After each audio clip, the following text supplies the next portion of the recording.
بسم اللہ الرحمن الرحیم، سیرت النبی صلی اللہ علیہ وآلہ وسلم۔ عنوان: لوہے کی دیوار۔ ان کے بدن، کھال بال غرض ہر چیز بالکل صحیح سلامت تھی، یعنی جیسے سوتے وقت تھے بالکل ویسے ہی تھے، کسی قسم کی کوئی تبدیلی واقع نہیں ہوئی تھی۔ وہ آپس میں کہنے لگے، کیوں بھائی، بھلا ہم کتنی دیر تک سوتے رہے ہیں؟ ایک نے جواب دیا، ایک دن یا اس سے بھی کم۔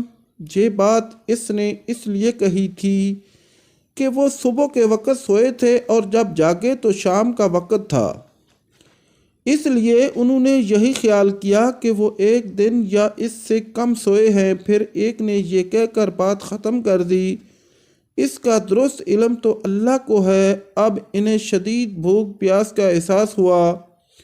انہوں نے سوچا بازار سے کھانا منگوانا چاہیے۔ پیسے ان کے پاس تھے، ان میں سے کچھ وہ اللہ کے راستے میں خرچ کر چکے تھے، کچھ ان کے پاس باقی تھے۔ ایک نے کہا، ہم میں سے کوئی پیسے لے کر بازار چلا جائے اور کھانے کی کوئی پاکیزہ اور عمدہ چیز لے آئے، اور جاتے ہوئے اور آتے ہوئے اس بات کا خیال رکھے کہ کہیں لوگوں کی نظر اس پر نہ پڑ جائے۔ سودا خریدتے وقت بھی ہوشیاری سے کام لے، کسی کی نظروں میں نہ آئے۔ اگر انہیں ہمارے بارے میں معلوم ہو گیا تو ہماری خیر نہیں۔ دقیانوس کے آدمی ابھی تک ہمیں تلاش کرتے پھر رہے ہوں گے۔ چنانچہ ان میں سے ایک غار سے باہر نکلا، اسے سارا نقشہ ہی بدلا نظر آیا۔ اب اسے کیا معلوم تھا کہ وہ 309 سال تک سوتے رہے ہیں۔ اس نے دیکھا کوئی چیز اپنے پہلے حال پر نہیں تھی، شہر میں کوئی بھی اسے جانا پہچانا نظر نہ آیا۔ یہ حیران تھا، پریشان تھا اور ڈرے ڈرے انداز میں آگے بڑھ رہا تھا۔ اس کا دماغ چکرا رہا تھا، سوچ رہا تھا، کل شام تو ہم اس شہر کو چھوڑ کر گئے ہیں، پھر یہ اچانک کیا ہو گیا ہے؟ جب زیادہ پریشان ہوا تو اس نے اپنے دل میں فیصلہ کیا، مجھے جلد از جلد سودا لے کر اپنے ساتھیوں کے پاس پہنچ جانا ہے۔ آخر وہ ایک دکان پر پہنچا، دکاندار کو پیسے دیے اور کھانے پینے کا سامان طلب کیا۔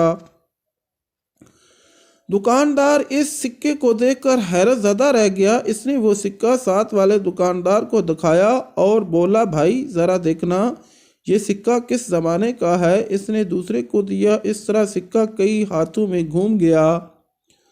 کئی آدمی وہاں جمع ہو گئے۔ آخر انہوں نے اس سے پوچھا، تم یہ سکہ کہاں سے لائے ہو؟ تم کس ملک کے رہنے والے ہو؟ جواب میں اس نے کہا، میں تو اسی شہر کا رہنے والا ہوں، کل شام ہی کو تو یہاں سے گیا ہوں۔ یہاں کا بادشاہ دقیانوس ہے۔ وہ سب اس کی بات سن کر ہنس پڑے اور بولے، یہ تو کوئی پاگل ہے، اسے پکڑ کر بادشاہ کے پاس لے چلو۔ آخر اسے بادشاہ کے سامنے پیش کیا گیا، وہاں اس سے سوالات ہوئے۔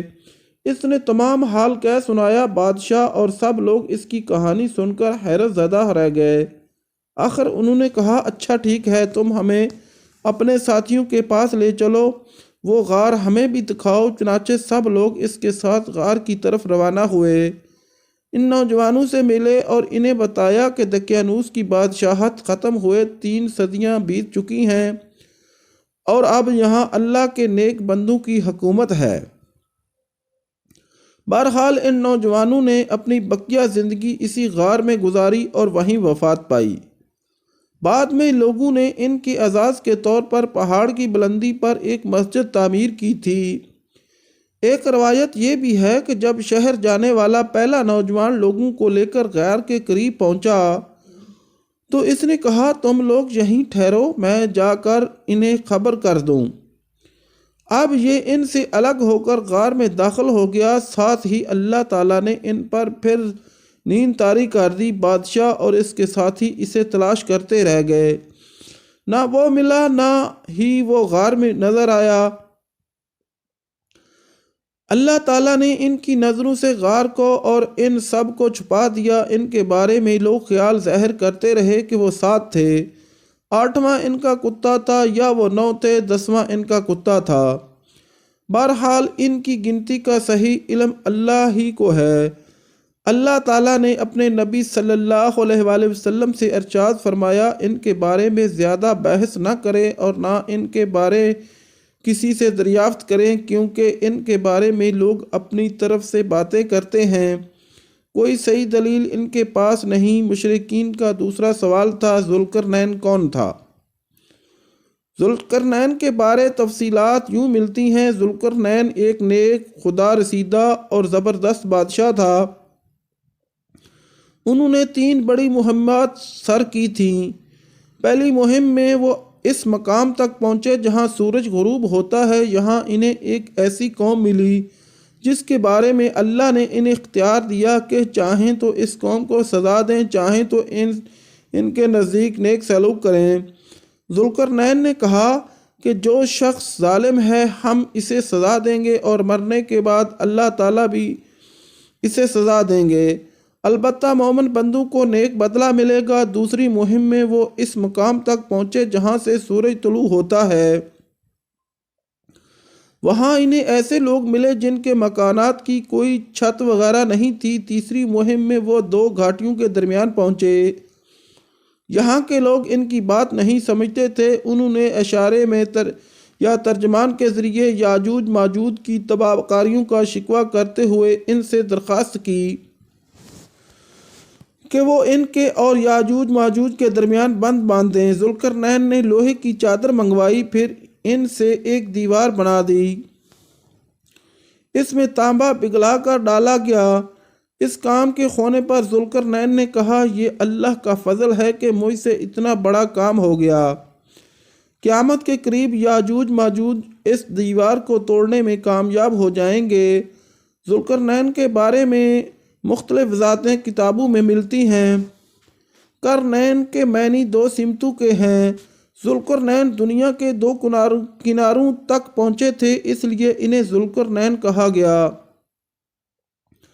بعض نے قرن کے معنی سنگ کے لیے ہیں، یعنی 2 سنگوں والے۔ ان کا نام سکندر تھا، لیکن یہ یونان کے سکندر نہیں ہے جسے سکندر اعظم کہا جاتا ہے۔ یونانی سکندر کافر تھا، جبکہ یہ مسلم اور ولی اللہ تھے۔ یہ سام بن نوح علیہ السلام کی اولاد میں سے تھے۔ خضر علیہ السلام ان کی فوج کا جھنڈا اٹھانے والے تھے۔